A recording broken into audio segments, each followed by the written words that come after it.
mengatakan dinarun anfaqtahu fisabilillah.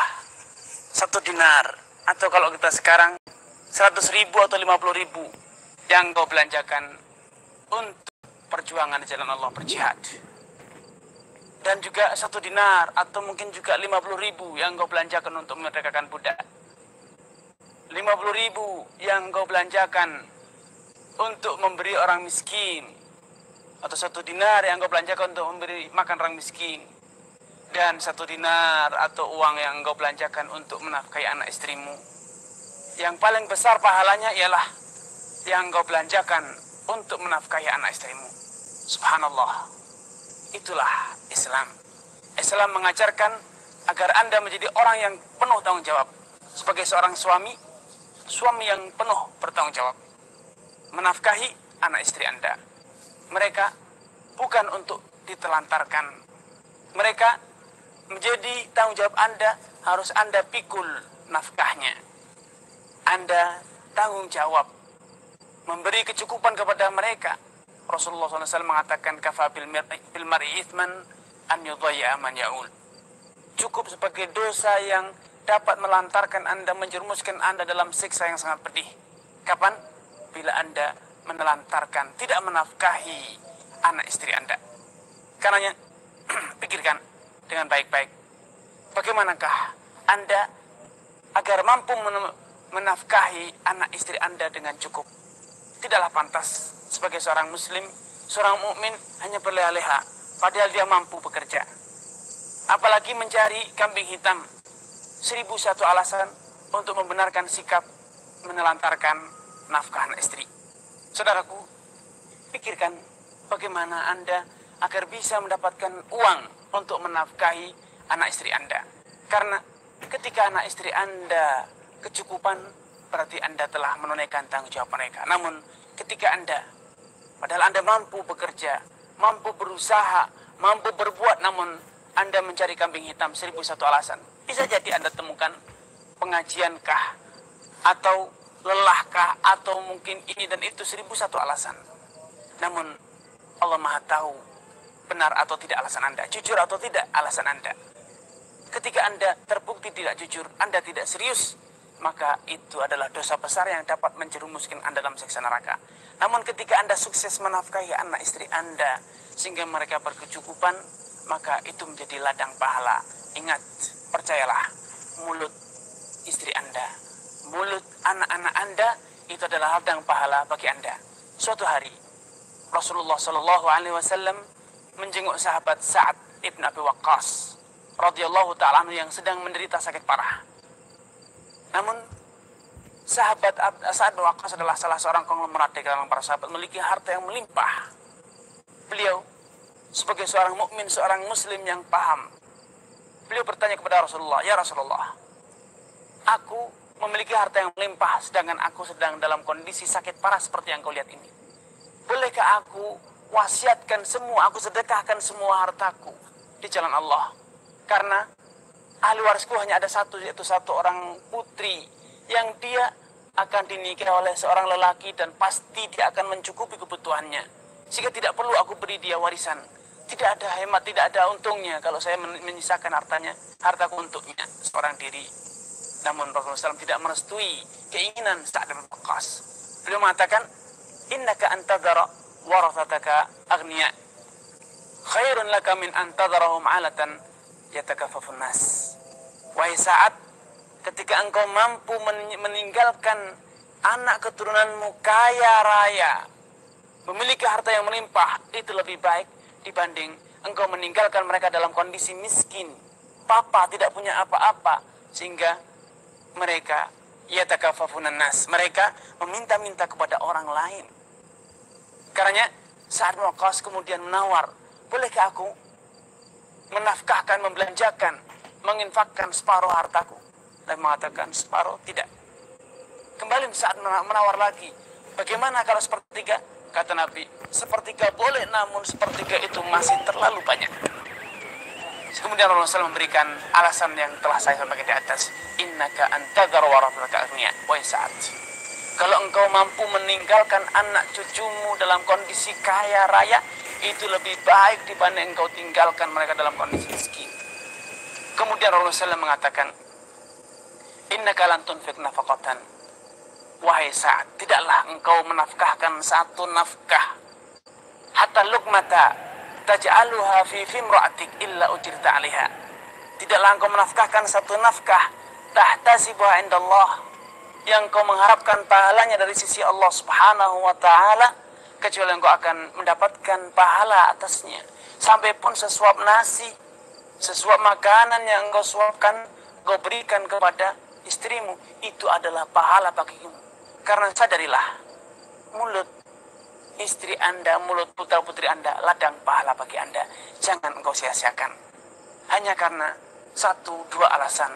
Janganlah Anda memberi orang lain sebelum Anda memberi keluarga Anda. Janganlah Anda mencukupi orang lain sebelum keluarga Anda merasa berkecukupan. Rasulullah SAW memberikan satu kaidah, satu aturan dalam sedekah. Afdalus sadaqah makana an dhahril ghina ta'malul ghina wa takhshal faqr. Sedekah yang paling utama ialah sedekah yang engkau lakukan ketika engkau dalam kondisi berkecukupan, kaya raya. Engkau dalam kondisi optimis, bisa melipat gandakan kekayaanmu, dan engkau khawatir untuk jatuh miskin. Saat itulah kondisi atau sedekah yang paling afdal. Kenapa? Artinya ketika engkau bersedekah, engkau benar-benar dalam kondisi kecukupan.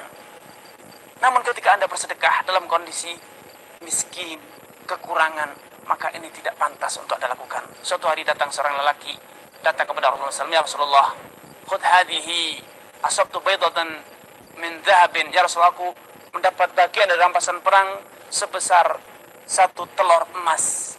Ambillah semua ini, walaysa limalu ghairuha. Aku tidak memiliki harta kecuali ini, aku sedekahkan semuanya di jalan Allah. Rasulullah SAW tidak menerimanya dan bahkan membuang muka beliau sebagai gambaran bahwa beliau tidak suka dengan sikap pemuda ini atau lelaki ini. Kemudian Rasulullah SAW setelah berpaling, lelaki itu kembali datang lagi dari arah muka Rasulullah SAW dan mengatakan, ya Rasulullah, khudha, ambillah sedekahku ini walaupun aku tidak memiliki harta yang lain. Kembali Rasulullah SAW membuang muka lagi sebagai gambaran bahwasanya beliau tidak suka dengan sikap lelaki ini.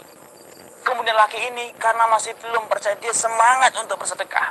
Ia pun mengejar Rasulullah SAW dan mengatakan, ya Rasulullah, khudh hadhihi. Ya Rasulullah, ambillah sedekahku ini, terimalah sedekahku ini. Maka Rasulullah merebut telur emas tersebut dan dilemparkan ke muka lelaki tersebut. Kemudian Nabi memberikan alasan, ya'ti ahadukum bimalihi, engkau datang dengan membawa seluruh hartamu, kemudian engkau sedekahkan semuanya dan Allah. Namun setelah mensedekahkan, ia jilisu yatakafufun nas, ia duduk meminta-minta orang, meminta-minta iba kepada orang lain. Tidak pantas bagi seorang muslim bersikap seperti itu. Karenanya, pikirkanlah ketika Anda ingin bersedekah, sudahkah keluarga Anda cukupi? Sudahkah mereka yang menjadi tanggung jawab Anda berikan kecukupan sehingga mereka tidak merasa perlu untuk meminta kepada orang lain. Sehingga Anda ketika membelanjakan harta Anda mengikuti skala prioritas keluarga Anda, istri Anda, anak-anak Anda, orang tua Anda, saudari-saudari Anda. Sebagaimana Rasulullah SAW mengatakan, al-aqrab fal-aqrab. Ketika Anda ingin bersedekah, maka berikanlah sedekahmu kepada orang yang terdekat kepadamu. Semakin dekat, dan kemudian kepada orang yang lebih jauh, dan demikian seterusnya. Semoga apa yang disampaikan ini dapat memberi gambaran bagaimana seharusnya ketika Anda harus membelanjakan, harus memanage keuangan, sehingga tidak ada satu orang pun yang berhak untuk menerima nafkah Anda kemudian terlantar gara-gara Anda salah memanage keuangan Anda. Wassalamualaikum warahmatullahi wabarakatuh.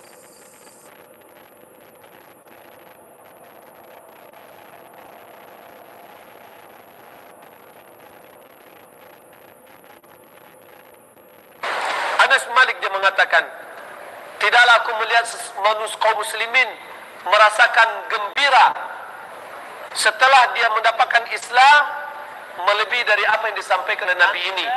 Anda akan bersama orang yang Anda cintai. Anda akan bersama orang yang Anda cintai.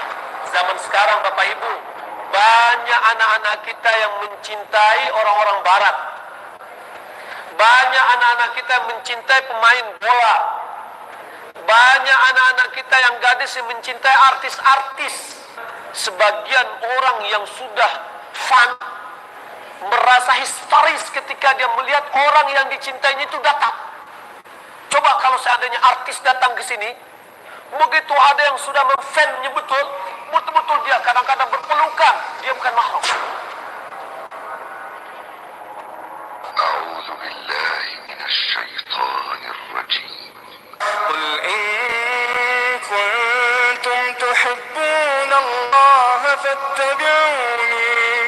فاتبعوني يحببكم الله ويغفر لكم ذنوبكم والله غفور رحيم قل إن كنتم تحبون الله فاتبعوني يحببكم الله ويغفر لكم ذنوبكم والله غفور رحيم. Maka jika kita mencintai Rasulullah sallallahu alaihi wasallam sementara kita tidak bisa beramal seperti amalnya Rasulullah, cukuplah cinta kita ini dengan Rasulullah yang akan menggabungkan kita bersama Rasulullah, yang akan mengumpulkan kita bersama Rasulullah. Kita mendahulukan Nabi dari segala-galanya, kita memuliakan Nabi, kita menjalankan sunnahnya, membela Nabi, membela sunnahnya, mengikuti ajaran beliau. Barulah kita betul-betul bisa dikatakan kita mencintai Nabi. Anta ma'aman ahbabta, Anda akan dikumpulkan dengan orang yang kamu cintai.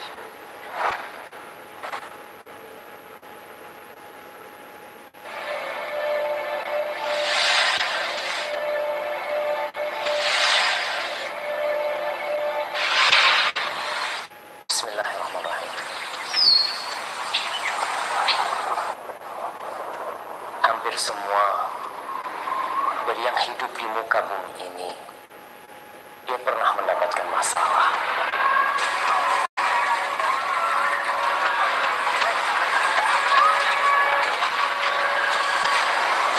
الذين آمنوا وتطمئن قلوبهم بذكر الله ألا بذكر الله تطمئن القلوب. Ingat, yang punya hati ini Allah Jalla Jalla. Ketika kita lagi galau, lagi ada masalah, larikan kepada yang menciptakan langit dan bumi. Ketuk pintu Allah Jalla Jalla. الذين آمنوا وتطمئن قلوبهم بذكر الله ألا بذكر الله تطمئن القلوب. Ingat, satu-satunya cara untuk mendapatkan ketenangan, kedamaian adalah dengan mengingat Sang Pencipta. Ala bizikrillah tatmainnul qulub. Dan antum rasakan penikmatan, ketenangan, ketentraman dan kedamaian yang akan kita dapatkan tatkala kita mengadukan semua problematika kita kepada Sang Pencipta. Ucapkan subhanallah walhamdulillah wala ilaha illallah Allahu akbar.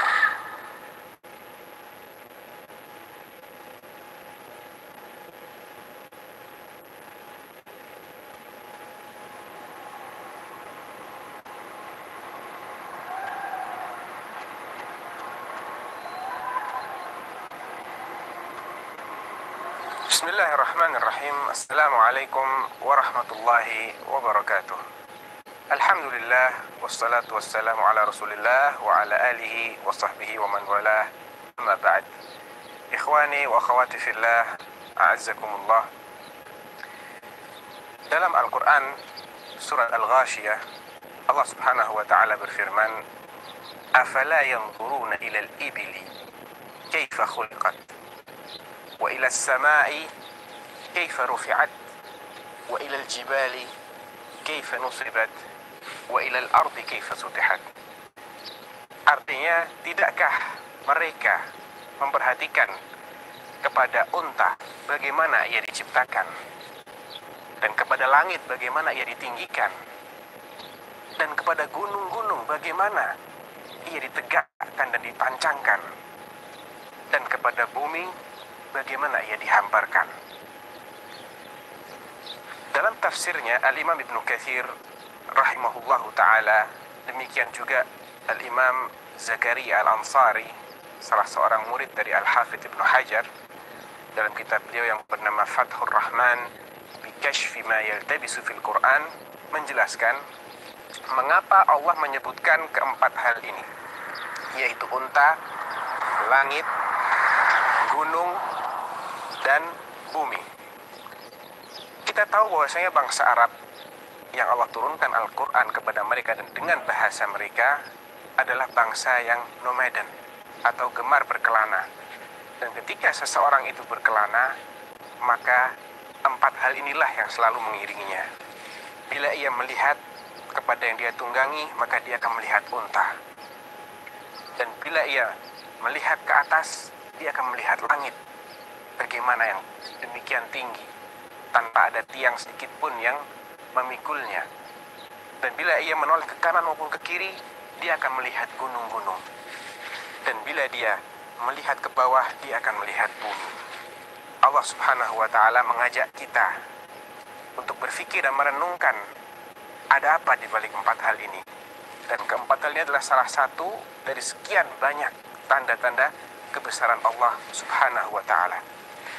Berbicara tentang unta, dalam ayat yang lain di surat Al-Anbiya, Allah Subhanahu wa ta'ala berfirman, "Wa inna lakum fil an'ami la'ibrah nusqikum mimma fi butuniha."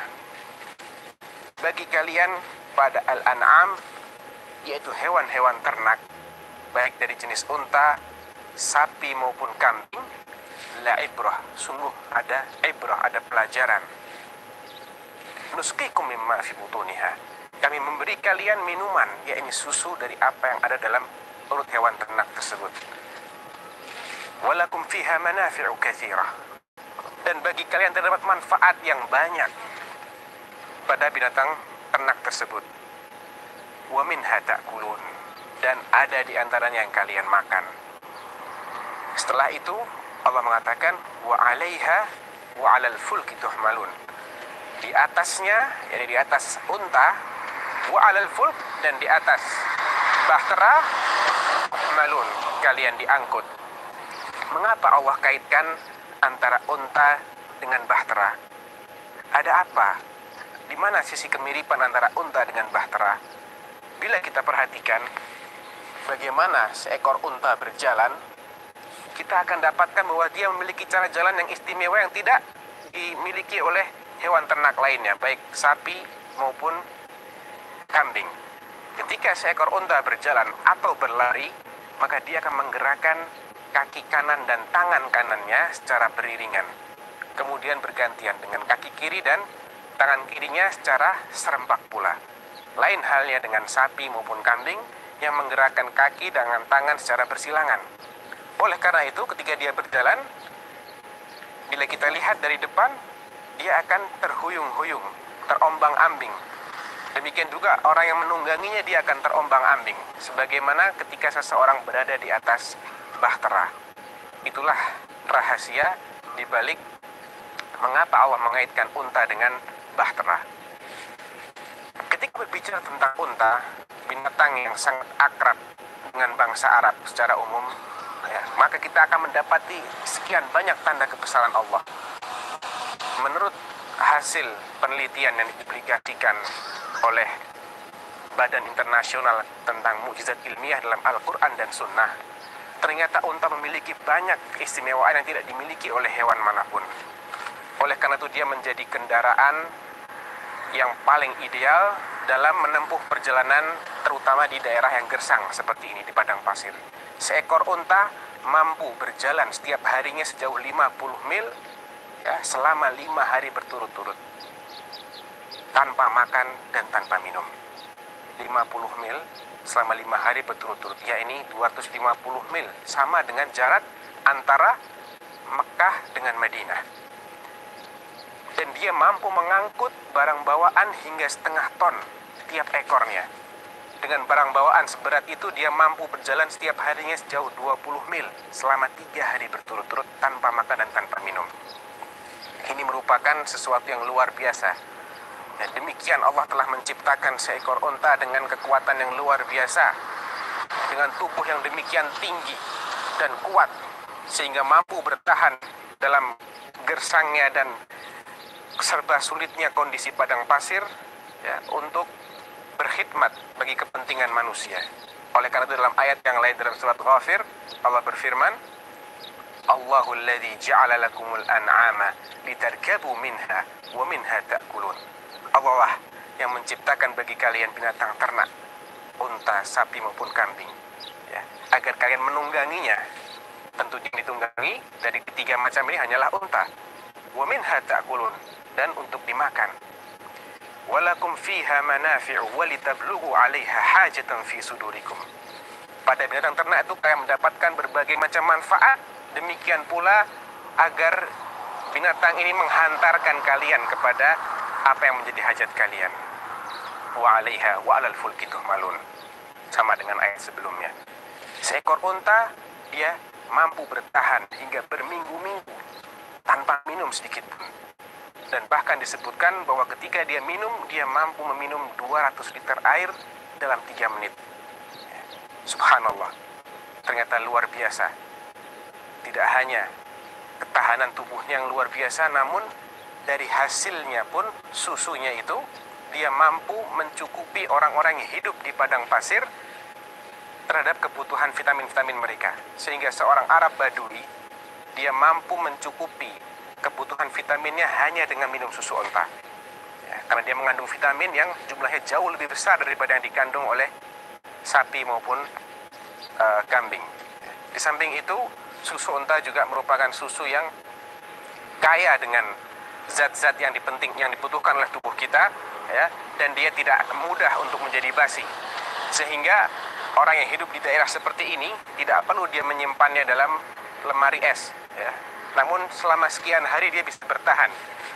Kemudian dalam sebuah hadis Rasulullah SAW bersabda, dalam hadis riwayat Bukhari, ya, ketika ada sekelompok orang-orang dari suku Uranah yang datang ke Madinah, kemudian mereka terserang penyakit lambung, ya, lambung mereka membesar, ya, kemudian mereka mengeluhkan tidak enak badan, maka Rasulullah SAW menyuruh mereka untuk pergi ke daerah pengembalaan unta dan meminum air susunya.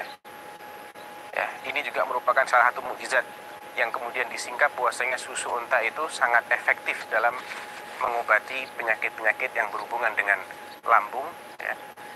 Dan ini juga merupakan salah satu manfaat yang dimaksud dalam firman Allah pada ayat-ayat yang saya sebutkan tadi. Oleh karena itu, salah seorang tabi'in yang bernama Syuraih seringkali berkata kepada sahabatnya, "Ukhruju bina nanzuru ilal ibili kaifa khuliqat, wa ilal sama'i kaifa rufi'at, wa ilal jibali kaifa nusibat, wa ilal ardi kaifa sutihat." Marilah kita keluar sejenak. Kita perhatikan bagaimana unta diciptakan, bagaimana langit ditinggikan, dan bagaimana gunung-gunung ditancapkan, dan bagaimana bumi dihamparkan. Ikhwani wa akhwati fillah, marilah kita gali lebih jauh apa saja rahasia dan tanda-tanda kebesaran Allah yang terdapat pada unta, langit, gunung-gunung, dan bumi ini. Mungkin kali ini saya tak bisa bicara jauh atau panjang lebar karena keterbatasan waktu, akan tetapi cukuplah ini sebagai pengingat bagi kita, ya, akan pentingnya mentadaburi ciptaan-ciptaan Allah untuk menguatkan kembali keimanan kita kepada Allah Subhanahu wa taala. Jazakumullahu khairan atas perhatian antum. Wa sallallahu ala nabiyyina Muhammad wa ala alihi wa sahbihi wasallam. Wassalamualaikum warahmatullahi wabarakatuh.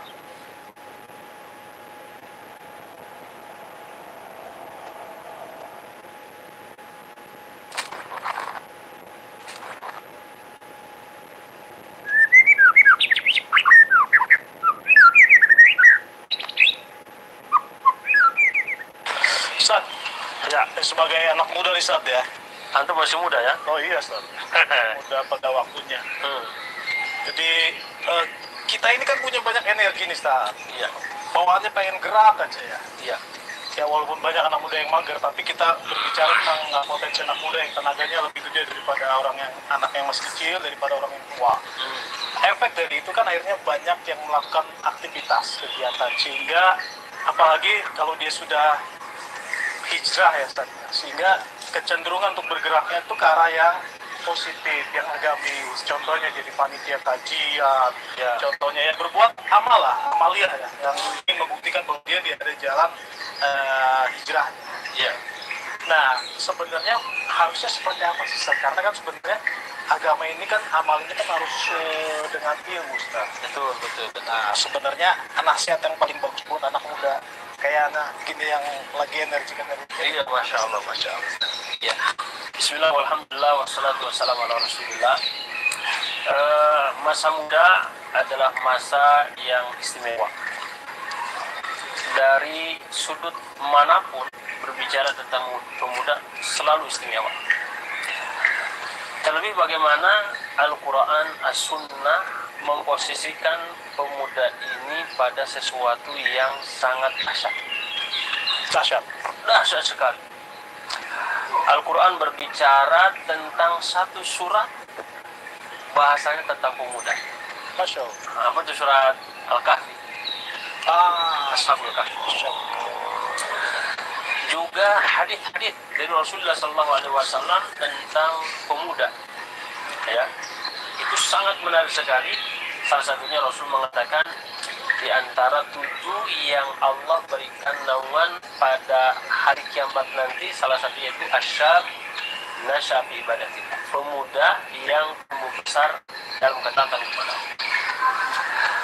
Kalau juga lihat bagaimana 10 sahabat yang dijamin masuk surga itu rata-rata para pemuda. Ya. Bahkan Bapak Negara Republik Indonesia pun yang sangat terkenal ucapannya apa itu? Datangkan kepadaku 10 pemuda akan aku kuasai dunia. Tapi belakangan pemuda ini kemudian tidak begitu diperhatikan. Terlebih pemuda juga sibuk dengan perkara-perkara yang tidak bagus. Ketika antum ada menyampaikan ada masa-masa pemuda yang jadi panitia, yang ngaji dan lain sebagainya, luar biasa. Apalagi zaman sekarang zamannya hijrah. Maka itu poin yang harus dilakukan oleh para pemuda itu jangan sampai dia menjadi lilin. Dia menerangi, dia adakan kajian-kajian, gitu kan? Kan bagus lah lilin. Oh iya bagus menerangi, tapi jangan sampai membakar. Kalau nggak jadi lilin, jadi lampu lah. Membakar maksudnya gimana nih? Dia membakar diri sendiri, artinya dia membuat kajian-kajian, membuat event-event dan lain sebagainya yang mendapatkan manfaat orang lain, dia tidak mendapatkan manfaat. Dia sendiri habis terbakar. Dia habis terbakar. Kita sebaliknya bahwa kepanitiaan kajian yang pertama yang berhak mendapatkan manfaat adalah diri kita. Ilmu. Ya. Bagaimana caranya ketika kita disibukkan dengan kajian dan sebagainya? Minimal selepas kita berkhidmat kepada para peserta, kita tonton lagi. Kita murajaah lagi. Oh, inti poin kajian Ustadz A ini seperti ini. Yang tadi dia sibukkan dengan kepanitiaan itu sangat luar biasa bagus. Dia menjadi orang-orang yang membuka pintu-pintu kebaikan. Tapi jangan sampai seperti tadi apa? Iya, sekarang nih, kalau dia sudah jadi panitia kajian, ya, dan aktivitas lain, apalagi panitia kajian kan, itu media disampaikan ilmu. Tapi biasanya panitia kajian hanya bisa menyimak paling 10% udah bagus banget. Iya, betul. Nah, artinya kan dia tidak bisa mendapatkan seperti apa yang didapatkan jamaah. Betul. Sementara yang paling utama dari semua itu ilmunya. Iya. Nah, ini ya saatnya. Ya, tentunya tadi bahwa ketika kita mengadakan satu kajian, satu event, kita perlu mempertanyakan kepada diri sendiri, ini sebenarnya kajian ini untuk siapa? Kadang ada tema tertentu kita khususkan, ya, wah ini untuk jemaah, ini untuk sebulan, ini untuk sealan. Padahal dari kajian-kajian yang diselenggarakan oleh kita, seharusnya kita yang sangat membutuhkan, bukan justru wah ini cocok nih buat akhwat A, ini buat kelompok A, ini buat komunitas A. Kita yang sangat membutuhkan kajian-kajian itu dan kita yang mendapatkan manfaat. Jangan hanya kemudian jadi panitia, kita capeknya tapi tidak mendapatkan manfaatnya. Pahalanya ada, ya ada, tapi kita ini pahalanya itu melimpah. Nah, masalahnya Ustaz, masalah teknis aja sih sebenarnya Ustaz ya. Betul. Kadang memang ya dilemanya seperti itu, di saat dia sibuk ya dia nggak dapat ilmunya. Betul. Untuk mengulang, walau alam Ustaz. Nah, betul. Tapi sisi lain tadi, ketika dia tidak mendapatkan ilmu dari apa yang disampaikan Ustaz, tapi dengan khidmahnya dia mendapatkan pahala yang besar. Sebagaimana ada dua bersaudara yang datang kepada Rasulullah SAW, yang dia mengeluhkan bahwasannya saudaranya bisa menuntut ilmu, ya, tapi dia tidak bisa karena dia memfasilitasi, dia memberikan uangnya, memberikan usahanya, memberikan fasilitas untuk saudaranya. Maka Rasul mengatakan innama tunsaruna wa turzaquna bi du'afaikum. Sebenarnya usaha kamu menjadi lancar, usaha kamu ini menjadi berkah, tidak lain ditolong oleh Allah karena kamu membantu orang lain. Ya, mudah-mudahan ketika kita menyajikan kajian-kajian dengan kalangan asatidzah, kita jadi panitia, kemudian kita bisa membuka tadi pintu-pintu kebaikan untuk orang lain. Bahkan dibukakan pintu kebaikan. Bahkan dibukakan pintu, kan sesuai dengan porsinya masing-masing. Al-jaza ya. Karena sebagaimana Rasulullah SAW juga menyampaikan ada 3 orang yang masuk surga karena satu busur. 3 orang masuk surga. 3 orang masuk surga karena satu busur. Gimana itu? Yang pertama yaitu yang membuatnya, Yang membuat, soni'uhu. Yang kedua kemudian yang memakainya, yang memakai, yang ketiga kemudian yang mengambil atau membawanya. yang membawanya. Ini Itu. masuk dalam sebenarnya ta'awun ya, betul. Dia tahu ya. Soni yang membuat, dia tidak Dia tidak memanah buat orang lain. Kemudian juga ketika dia membawa bisa saja dia gunakan untuk berjihad yang tidak dibuat atau tidak dilakukan oleh orang yang membuatnya. Begitu. Nah, sekarang terkait dalam amal dan ilmunya itu sendiri, Ustaz. Anak muda ini kan kadang lebih spontan. Ya, Sementara ada kaidah saat kita tuh berilmu sebelum beramal. beramal. Nah, ini Ya. gimana nyiasatinnya, Ustaz? Kalau misalkan kita udah sibuk duluan. Iya, betul. Memang semangat tanpa ilmu sia-sia. Tapi orang memiliki ilmu tidak memiliki semangat juga kurang manfaat. Karena itu 2 hal ini harus dipadukan. 2 hal ini harus beriringan. Agar apa? Semangat ketika hijrah, semangat ketika kajian, semangat ketika menyelenggarakan juga ada ilmunya. Juga hanya tidak sebatas itu semangatnya saja. Membabi buta setelah itu tidak memiliki dasar ilmu. Bisa saja salah dalam pengambilan tema, salah timingnya, salah penyajian dan lain sebagainya. Jadi memang paling tidak memang ada bekal dulu ya untuk beramal ya. Jangan sampai jor-joran beramal tapi dia nggak tahu ilmunya juga. Betul. Nah, sekarang ini kan bahkan ya bismillah nih Ustaz ya, masa muda kayaknya diperpanjang Ustaz. Bukan batasan usia, karena kita lihat yang udah sepuh-sepuh juga tapi semangatnya kayak anak muda. Terutama di dunia kemanusiaan, dunia kerelawanan. Kita lihat syabab-syabab itu bentukannya udah beda. Iya. Iya, Ustaz. Bukan syabab-syabab itu bukan bentukannya yang kayak ABG gitu. Iya. Yang kayak yang tukang bikin majus kopi itu ya. Majus kopi. Ini ngakunya anak muda. Oh iya. Nah, Walaupun udah sepuh. sebenarnya sepuh, tapi kelakuannya kayak anak muda. Masya Allah. Nah, artinya kan saat di lapangan ini kita melihat bahwa kegiatan anak muda ini bahkan dilakukan oleh para orang tua. Saingan anak muda itu mestinya warning. Ya. Ternyata yang dilakukan para seniornya juga masih dilakukan. Ya. Nah, banyak juga di teman-teman yang sudah senior ini terlena, Ustaz, sama dunia kebaikan, dunia kerelawanan, sehingga mereka ada di sana sini buat beramal, sehingga lupa belajar. Iya. Masalah pemuda memang para ulama berselisih pendapat terkait dengan usia. Ada yang mengatakan min hadil bulugh ila hadir rusd. Itu ketika usia balik sampai usia arus itu usia 40 tahun. Ala kulli hal yang penting semangat muda harus senantiasa terpatri dalam hati. Apalagi masalah kerelawanan. Memang anak muda dan orang tua ini jangan sampai sendiri-sendiri. Ini anak mudanya, ini seniornya, jangan. Karena anak muda ini membutuhkan bimbingan dari yang sudah sepuh. Yang sudah sepuh juga membutuhkan orang-orang muda sebagai mengambil estafetnya dalam kerelawanan tadi, kaderisasi begitu ya.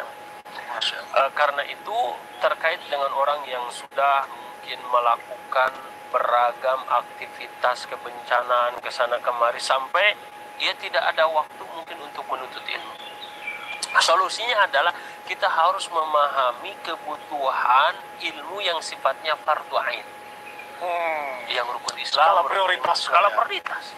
Karena tidak semua sahabat Rasul itu seperti Abu Hurairah. Ada seperti Khalid bin Walid yang sampai sekarang cara berperangnya masih dikaji dan dipelajari. Ada butuh seorang negarawan yang cakap dan adil seperti Abu Bakar. Ada seorang entrepreneur yang luar biasa kemampuan dalam berniaganya seperti Abdurrahman bin Auf dan Utsman bin Affan. Sampai sekarang tips-tipsnya dikaji. Masya Allah. Artinya kembali kepada diri kita, ini kita ingin menjadi sosok seperti apa? Karena surga ya pintunya sangat banyak, mau dari pintu sholat, mau dari pintu puasa dan lain sebagainya. Yang penting tadi yang sifatnya fardu ain. Jangan sampai kita safar ke sana kebencanaan tidak tahu syarat jamaah kosor, tidak tahu syarat-syaratnya. Yang sifatnya fardu ain kita harus menguasai. Begitu. Kenapa? Karena tidak bisa semua dijurnalisasi.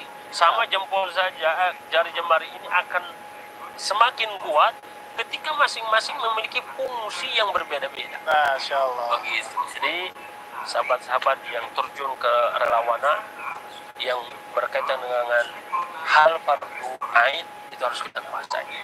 Adapun masalah ceramahnya, masalah konten dan lain sebagainya saling melengkapi seperti itu. Masya Allah. Ini Zohwaris ini sebuah konsep yang luar biasa, artinya saling melengkapi ya. Betul. Dan memang dan tadi Ustaz nyinggung bahwa ya, jalan surga itu banyak sekali. Tapi yang Anda lihat di saat yang pernah Anda dengar jalan singkatnya justru masalah ketolikon, tentang sufi ilmu. Sahih. Nah itu artinya kan kita dikembalikan lagi kalau mau jalan singkat, belajar. Jalan singkat ya belajar. Kalau kita tidak bisa belajar, minimal memfasilitasi orang yang belajar. Barakallahu fikum. Sobat, Masya Allah, ini sebenarnya pembicaraannya luar biasa nih. Anak mudanya nggak ada habis-habisnya. Nanti ada anak muda tahap pertama, anak muda tahap kedua, anak muda tahap yang udah mau selesai. Ini belum, tapi ya yang sedikit ini semoga bermanfaat. Amin. Barakallahu fikum. Jazakumullah khairan. Hayakumullah. Manusia harus mengenal Allah. Kita harus mengenal Allah dalam rububiyah Allah. Keperkasaan, keagungan, kesempurnaan penciptaan yang dimiliki oleh Allah Tabaraka wa Ta'ala. Allah yang maha mengatur segala-galanya. Allah yang memberi rezeki, menghidupkan dan mematikan. Kita harus mengenal Allah dengan nama dan sifatnya. Sifatnya yang maha pengasih, maha penyayang. Sifatnya yang murka kepada siapa yang berhak dimurkai. Sifatnya yang selalu mencintai orang-orang saleh dan selalu murka kepada orang-orang yang kafir dan ingkar kepadanya. Kita harus kenal kepada Allah di dalam uluhiyahnya, di mana kita tidak boleh beribadah kecuali hanya untuknya, puasa hanya untuknya, salat hanya kepadanya, menyembelih hanya kepadanya, memohon dan minta hanya kepadanya. Kita tidak kenal kepada Allah ketika kedua orang tua kita terlantarkan. Kita tidak berbakti kepada mereka. Orang yang telah berjasa dalam hidup kita biarkan terlantar di negeri yang tidak ada orang yang memperhatikannya. Kita tidak sayangi mereka. Mereka yang pernah lapar untuk kenyangnya kita. Mereka yang pernah berbaju lusuh di hari raya agar kita anaknya bisa berbaju baru. Mana kasih sayang kita kepada mereka? Di mana mereka sekarang? Kenapa kita tidak pernah datang di saat mereka sudah lama menanti kehadiran kita? Kita tidak kenal kepada Allah ketika hati ini masih balas untuk dibawa salat. masih malas untuk dibawa membaca Al-Quran, masih malas untuk hadir di majlis ilmu, malas untuk ruku dan sujud kepada Allah pencipta kita. Kita tidak kenal kepada Allah. Ketika Allah berbicara surga dan neraka, lalu kita tidak pernah meneteskan air mata.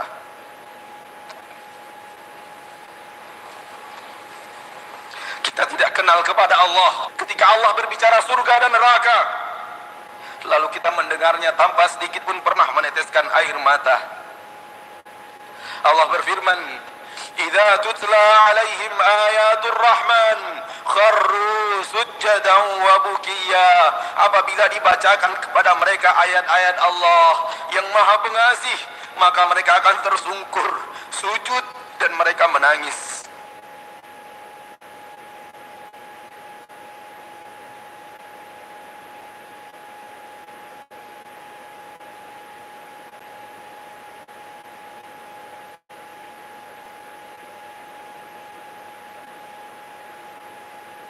لو أنزلنا هذا القرآن على جبل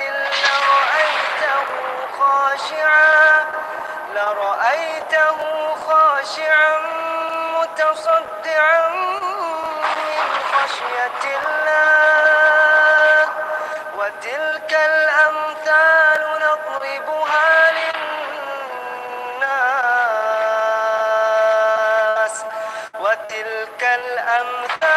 نضربها للناس لعلهم يتفكرون. Allah berfirman, "Lau anzalna hadzal Qur'ana 'ala jabal la ra'aitahu khashi'an mutasaddian min khasyatillah." Andai kata kita turunkan Al-Quran ini kepada Al-Quran 'ala jabal la ra'aitahu khashi'an mendapati dan terbelah karena takut kepada Allah Subhanahu wa taala. Sebagian di antara kita tidak mengenal Al-Quran kecuali di saat sakit dan harus diruqyah dengan Al-Quranul Karim. Sebagian di antara kita tidak pernah melihat Al-Quran kecuali hiasan di dinding. Yang ingin belajar berdagang, baca Al-Quranul Karim. Yang ingin berpolitik, baca Al-Quranul Karim. Yang ingin sejarah, baca Al-Quranul Karim. Yang ingin kaya, baca Al-Quranul Karim. Yang ingin selamat dalam kehidupan dunia dan akhirat, baca Al-Quranul Karim. Baca Al-Quranul Karim. Kita tiap hari minta ihdinas siratal mustaqim. Dan Allah sudah turunkan kitab hidayah untuk kita, tapi kita tinggalkan. Inna Allah yarfa' bihadzal kitab aqwaman wa yada'u bihi akharin. Ini dengan Al-Quran ini, kata Rasul SAW, Allah mengangkat, meninggikan derajat orang-orang yang mau menerima Al-Quranul Karim, yang mau mengamalkan Al-Quranul Karim. Wa yada'u bihi akharin. Yang tidak mau menerima Al-Quran, Allah rendahkan dia aja. Allah rendahkan dia aja. Jamaah, mana Quran kita? Rasulullah SAW mengingatkan bahwa berduaan seorang laki-laki dengan perempuan ajnabi itu akan menjerumuskan seseorang ke dalam godaan syaitan. Nabi juga bersabda, "La yakhluwanna rajulun bimra'atin illa kana thalithahuma syaitan." Tidaklah sendirian seorang laki-laki dengan seorang perempuan kecuali yang ketiganya adalah syaitan. Apakah syaitan itu akan menyuruh untuk taat? Tidak. Syaitan sudah menetapkan pada dirinya dia akan menggoda, membinasakan anak Adam. Apalagi rasa malu sudah hilang. Nabi SAW bersabda, "Jika kamu tidak malu, lakukanlah apa yang kamu kehendaki." Seorang kalau seandainya sifat malunya sudah tidak ada, dia akan melakukan tindakan tanpa dikontrol lagi. Kalau seandainya kita lihat pada zaman sekarang ini, anak-anak muda di hadapan orang mereka berani melakukan hal-hal yang tidak, hal-hal yang dilarang oleh agama, hal-hal yang dilarang oleh norma-norma masyarakat. Bagaimana kalau seandainya mereka hanya berdua saja?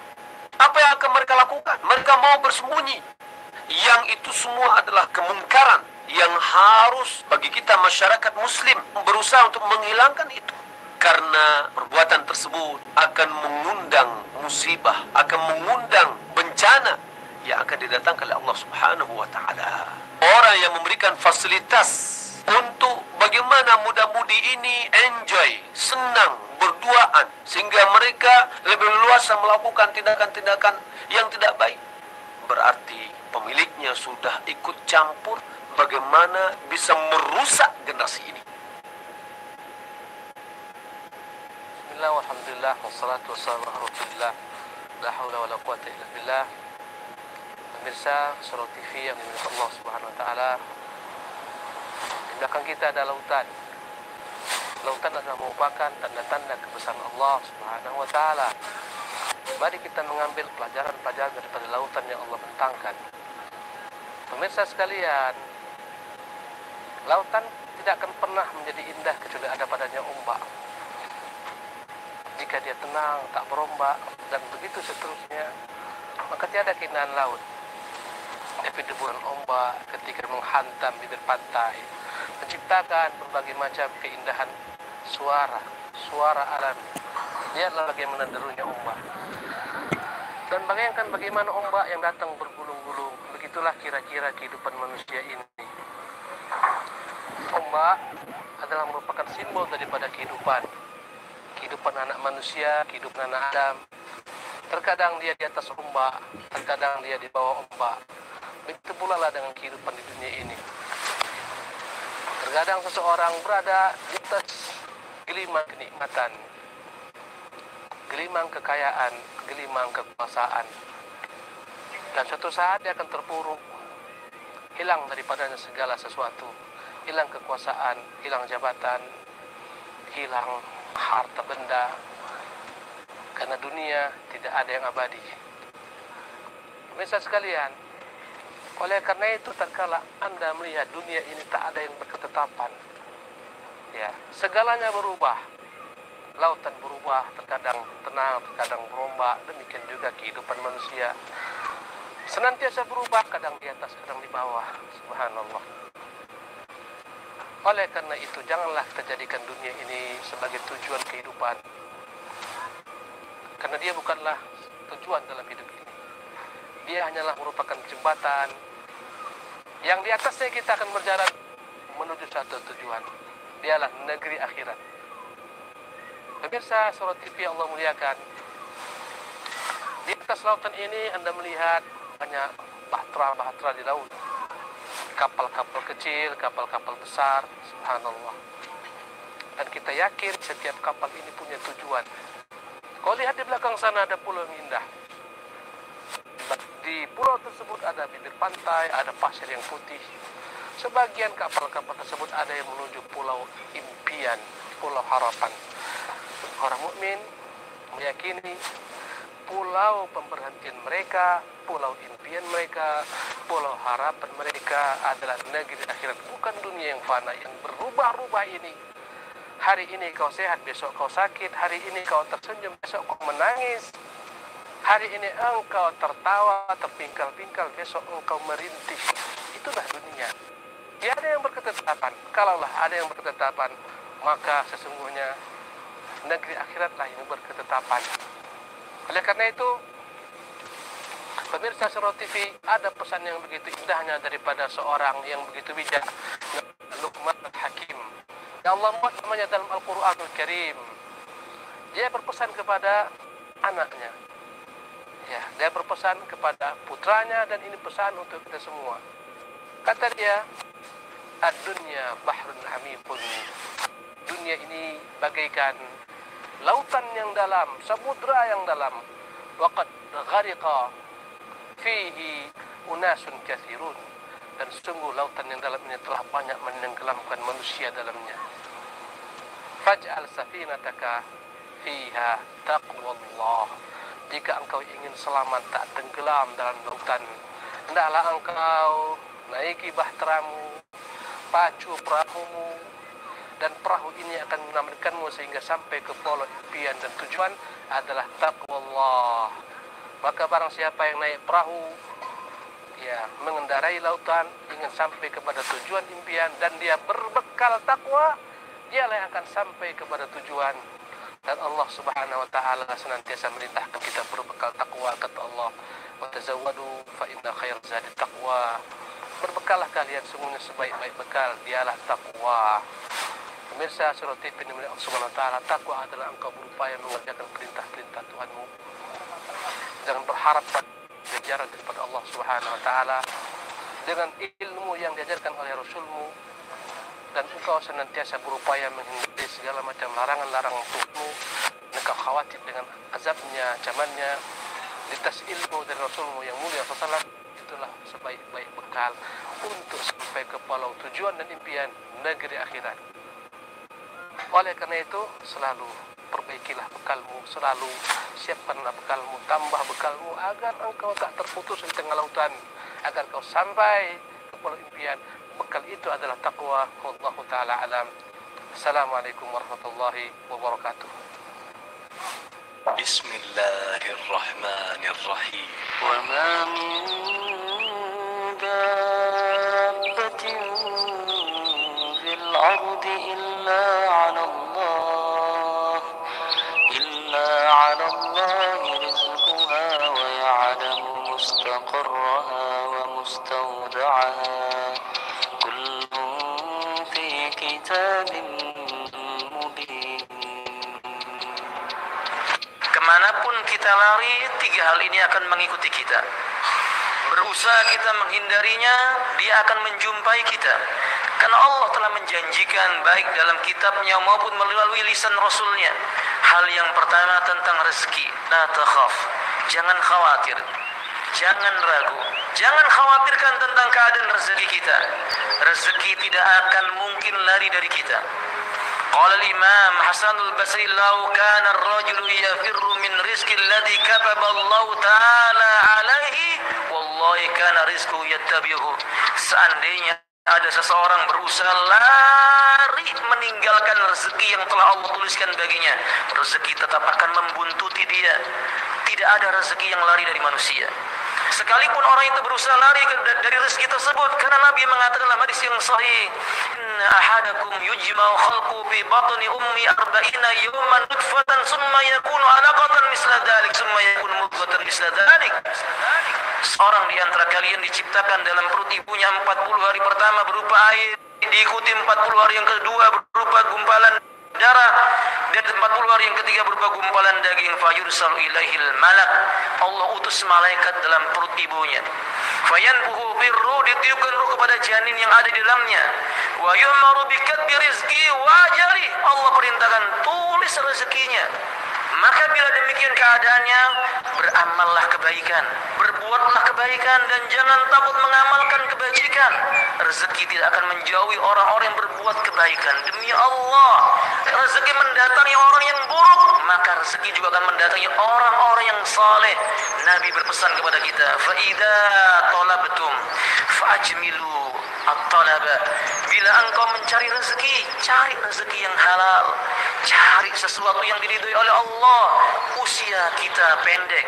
Jika rezeki yang kita makan haram, demi Allah, neraka tidak akan melepaskan tiap jengkal daging yang ada dalam tubuh kita. Tolong jelaskan apa itu manhaj salaf dan apakah perbedaan antara salaf dengan salafi, dan siapa yang pantas dikatakan salafi. والسابقون الأولون من المهاجرين والأنصار والذين اتبعوهم بإحسان رضي الله عنهم ورضوا عنه وأعد لهم جنات تجري تحتها الأنهار خالدين فيها أبدا ذلك الفوز العظيم. Manhaj salaf dia memahami Al-Quran dan Sunnah dengan pemahaman salaf, yaitu para sahabat Nabi SAW dan generasi berikutnya dari kalangan salafus saleh. Kemudian apa bedanya antara salaf dengan salafi? Beda. Salaf adalah orang yang terdahulu dari kalangan para sahabat Nabi dan para ulama salaf sesudahnya. Salafi ya orang yang berusaha untuk mengikuti jejak salafus saleh. Dan jadi antum jangan menganggap kalau antum sudah jadi salafi berarti antum sudah jadi salafus soleh. Kita itu baru berusaha untuk meniti jejaknya apa? Salafus soleh. Yang namanya orang usaha apa mesti sempurna? Kadang kita jatuh, kadang kita bangun, kadang kita salah, kadang kita benar. Wajar. Jadi bedakan antara salafi dengan manhaj salaf. Kalau manhaj salaf itu pasti betul. Tapi kalau salafi belum tentu apa? Betul. Sekarang saya tanya, beda nggak antara Muslim dengan Islam? Islam pasti betul. Tapi apakah setiap orang yang beragama Islam mengaku Muslim, dia itu mempraktekkan seluruh ajaran Islam? Yang mengaku diri sebagai salafi, begitu pula tidak setiap orang yang mengaku diri sebagai salafi pasti dia itu sudah mempraktekkan seluruh manhaj salaf. Makanya kita jangan bangga dulu, Pak. Kalau sudah mana salafi ini, lihat dulu prakteknya gimana. Tuh gimana ngajinya. Salafi gak pernah ngaji. Salafi kalau ngaji ngantuk. Gimana tuh? Salafi itu bukan cuma akidahnya lurus, tidak, ibadahnya juga baik ya. Salafi itu juga suka tahajud loh. Salafi juga akhlaknya mulia. Ya itulah salafus soleh. Salafus soleh itu orang yang akidahnya lurus, ibadahnya baik, akhlaknya luar biasa. Itulah salafus soleh.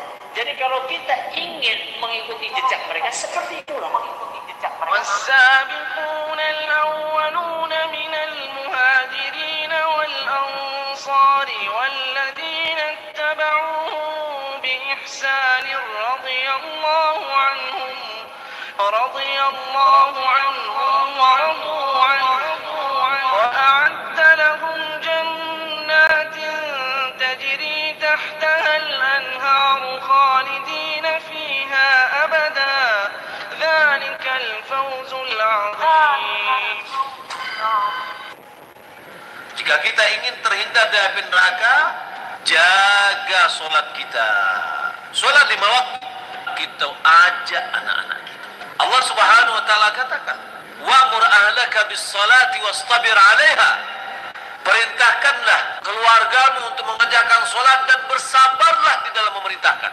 Karena solat ini tiang agama, Bapak Ibu. Yang membedakan kita dengan orang kafir adalah solat. Al-'ahdu alladhi bainana wa bainahumus salat. Faman taraka faqad kafar. Janji yang membatasi kita antara mereka adalah solat. Siapa yang meninggalkan solat, sungguh dia telah kafir. Ada 2 orang yang bekerja di dalam sebuah kantor yang sama, C muslim, C kafir. Apa yang membedakan mereka? Yang muslim, yang kafir? Solat. Tadanga azan zuhur, yang muslim banyak ke masjid, yang kafirnya dulu di situ. Kalau seandainya kedua-duanya di situ, asamu keduanya itu. Solat itu adalah identitas sebagai seorang muslim. Ko inyo muslim harus solat 5 waktu untuk berbalik ke surau. Generasi kembali kepada surau. Ya ayyuhalladzina amanu أنفقوا من طيبات ما كسبتم ومما أخرجنا لكم من الأرض ولا تيمموا الخبيث منه تنفقون ولستم بآخذيه إلا أن تغمضوا فيه واعلموا أن الله غني. Kebanyakan di antara manusia menganggap bahwasanya kebahagiaan ini didapatkan dengan mengumpulkan harta sebanyak-banyak, walaupun dari jalan yang tidak halal. Dan harta bisa saja dia menjadi sebab di antara sebab-sebab yang membawa seseorang kepada kebahagiaan, dan bisa juga malah sebaliknya.